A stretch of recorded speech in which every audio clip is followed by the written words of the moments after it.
Boa tarde a todos. Iniciaremos agora mais uma aula de ciências do 7º ano. E para essa aula, nós estudaremos o tema 4, Reino dos Protoctistas. Então vamos conhecer um pouco mais sobre esse reino. O reino protoctista inclui seres eucarióticos, conhecido popularmente como protozoários e algas. Os protozoários são heterotróficos e unicelulares. Já as algas são aquáticas, autotróficas, fotossintetizantes e podem ser tanto unicelulares quanto pluricelulares. Esse parágrafo tem palavras que nós já conhecemos. Eucarióticos, lembra, são seres caracterizados por suas células possuírem o DNA dentro do núcleo, tá? Como a célula humana, por exemplo, dos animais e plantas. Seres heterotróficos são seres que não produzem o seu próprio alimento, eles buscam alimento no meio. Unicelulares, seres formados por uma célula. Autotróficas são seres que produzem seu próprio alimento, como as plantas, tá? E pluricelulares, seres formados por mais de uma célula, tá? Então, aqui são palavrinhas que devem fazer parte do nosso vocabulário em ciências. Agora, vamos conhecer um pouco mais das algas protoctistas autotróficas. As algas formam um grupo muito numeroso, tá? Existem vários tamanhos, podendo ser microscópicas, que são aquelas que a gente vê com o auxílio do microscópio, ou macroscópicas, aquelas que a gente pode ver a olho nu, como essas algas aqui de baixo, ó.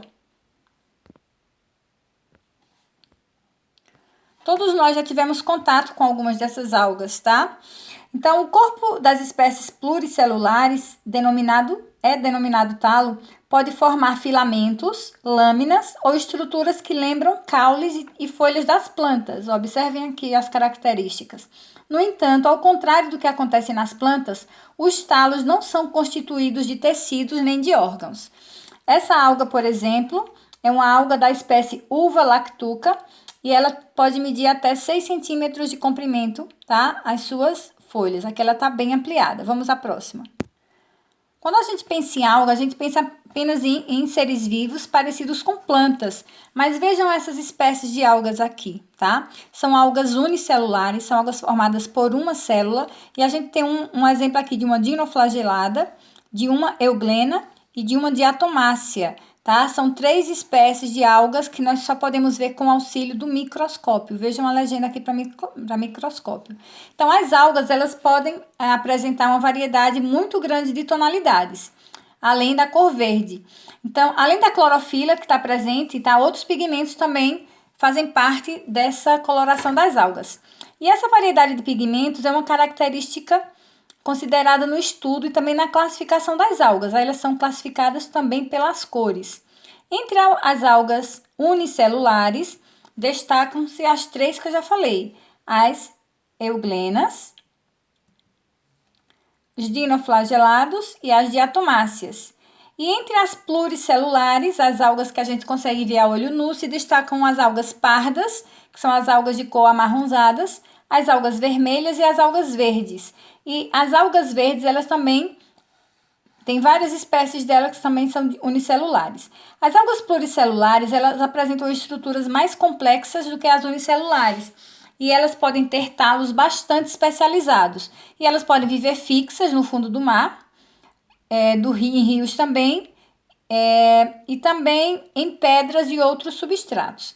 Quanto à reprodução, a alga pode se reproduzir de 2 formas, da forma sexuada e da forma assexuada. Como ocorre isso?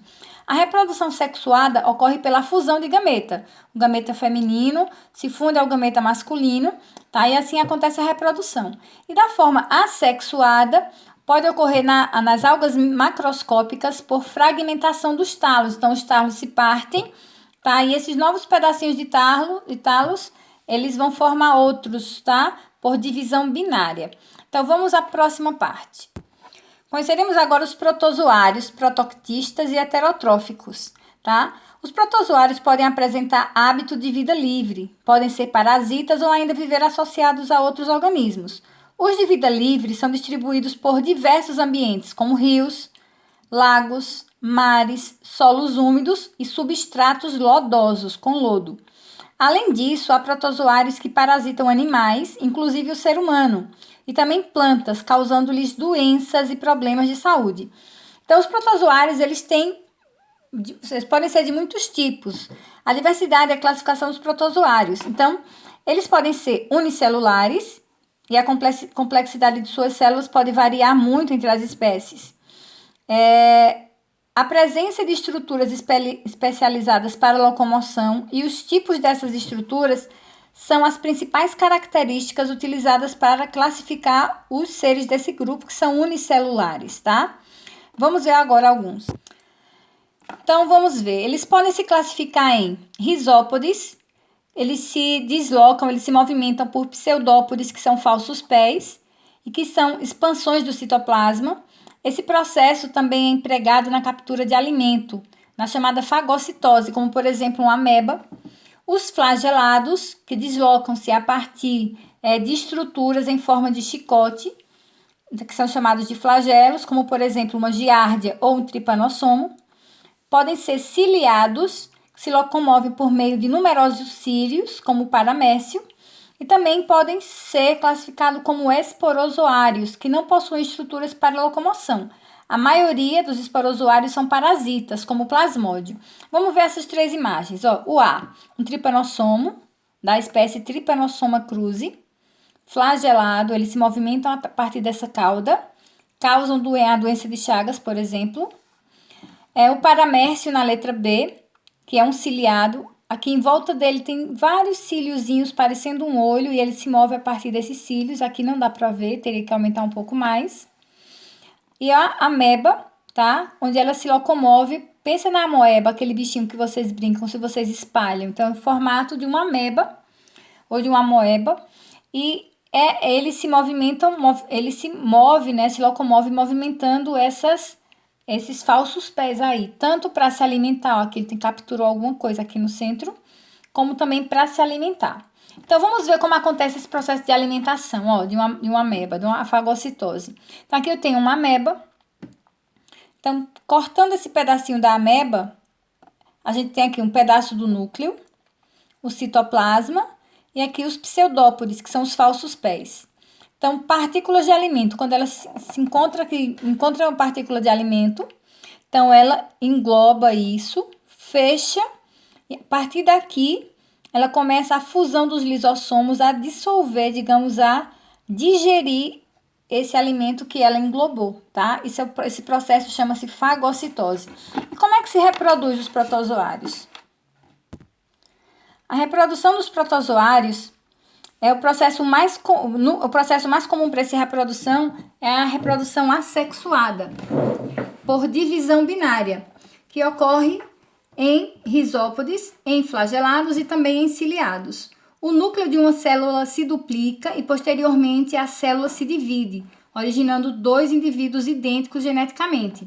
Nos ciliados, pode haver também outra forma de reprodução, que é chamada de conjugação. O que é a conjugação? Os dois indivíduos se aproximam de forma que ocorra transferência de material genético entre eles. Eles se fundem e formam o material genético é transferido. Vamos conhecer o papel das algas e dos protozoários em alguns ramos, na economia, na medicina e também no ambiente. Na economia, as algas marinhas são utilizadas como alimento e fornecem produtos para o ser humano. Podemos citar, por exemplo, o comércio de algas vermelhas, chamadas no Japão de nori, e usadas para preparar sushi. O agar, extraído também de algumas algas, é utilizado na indústria de alimentos, como cosméticos e medicamentos e em atividades de laboratório. Na medicina, a alga é usada com o desmatamento e a transformação dos ambientes naturais, decorrentes dos processos de urbanização e industrialização, o contato entre seres humanos e o ciclo natural de diversos parasitas passou a ser muito comum. E essa situação tem sido responsável por uma série de problemas de saúde pública, a exemplo das altas incidências de doenças causadas por protozoários, então como, por exemplo, a malária e a doença de Chagas e ainda a leishmaniose. A gente vai ver depois como ocorre a doença de Chagas, que é muito grave. No ambiente, a maioria das algas microscópicas flutua nas águas e as cianobactérias compõem o fitoplâncton, que é a base da cadeia alimentar dos ecossistemas aquáticos. O fitoplâncton ele é responsável por cerca de 90% de toda a produção de gás oxigênio do planeta. Protozoários e diversos outros seres vivos microscópicos e heterotróficos constituem o zooplâncton nos ambientes aquáticos. E muitos de seus representantes correspondem aos consumidores primários, eles são herbívoros nas cadeias alimentares aquáticas. Então vamos observar esse mapa que mostra a quantidade de diatomáceas em 2012 pela coloração, ó. De 0, e aqui vai aumentando o nível até 0,6. Então vejam aqui a região onde tem bastante, tá? Aqui a gente tem América do Sul, aqui, ó. Aqui a gente pega o oceano, parte do Oceano Pacífico. Aqui parte da África, tá? Observem a coloração. A imagem formada com base em dados obtidos por satélite, mostrando a distribuição de diatomáceas, um componente do fitoplâncton na superfície das águas do planeta. As cores representam a quantidade de fitoplâncton, variando numa escala decrescente conforme a sequência vermelha, amarela, verde, azul e violeta. Então, quanto mais azul, menos varia do vermelho até o azul. Vamos agora à atividade. Para essa aula, vocês farão a atividade da página 364, tá? Apenas a questão 1 e 2, tá? O que vocês vão fazer nessa questão 1 e 2? Indique quais são os seres vivos responsáveis pelo processo de decomposição e qual é a importância desse processo para o meio ambiente.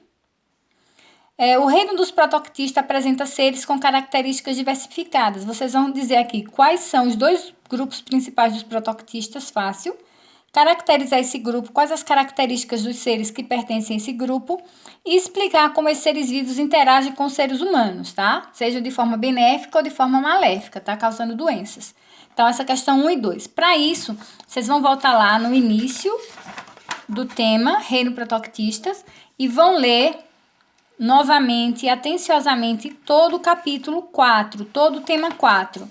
Então, página 352, 353, 354 até a 356, tá? Onde a gente finalizou. Tá? Eu vou mostrar para vocês agora, antes de finalizar, como acontece a transmissão da doença de Chagas. Então, vamos lá, a imagem. Transmissão da doença de Chagas. Então, aqui a gente tem a imagem de uma pessoa dormindo. O barbeiro, geralmente, ele pica braço ou rosto, tá? Ele se aproxima, esse besouro aqui, ó. Ele tá infectado com o Trypanosoma cruzi. E ao picar o ser humano, o inseto defeca. E suas fezes podem conter o protozoário Trypanosoma cruzi, que é o causador da doença de Chagas. O que acontece? Se a pessoa coçar o local da picada, o protozoário penetra pelo orifício, tá? Ele pode entrar na corrente sanguínea do indivíduo, contaminando-o, tá? Então, aqui a gente observa, ó, fezes, ao picar a pessoa ele defeca. Essas fezes contêm o protozoário Trypanosoma, que entram pelo orifício e a pessoa contrai a doença de Chagas. Por que essa doença é tão séria? Então, na próxima aula, tá? Vou deixar curiosidade para vocês pesquisarem quais são os sintomas ou que tipo de problemas essa doença de Chagas ela pode provocar no corpo humano, que órgãos ela afeta, o que causa isso na vida de uma pessoa, quanto tempo demora essa doença, ela vai se tornar crônica, ela vai passar. A gente vai ver isso na próxima aula.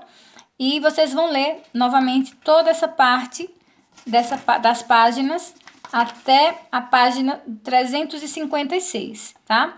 Acabando a página 356, vocês vão fazer a atividade da página 364, apenas o primeiro e o segundo. Então, boa semana para vocês, até a próxima aula.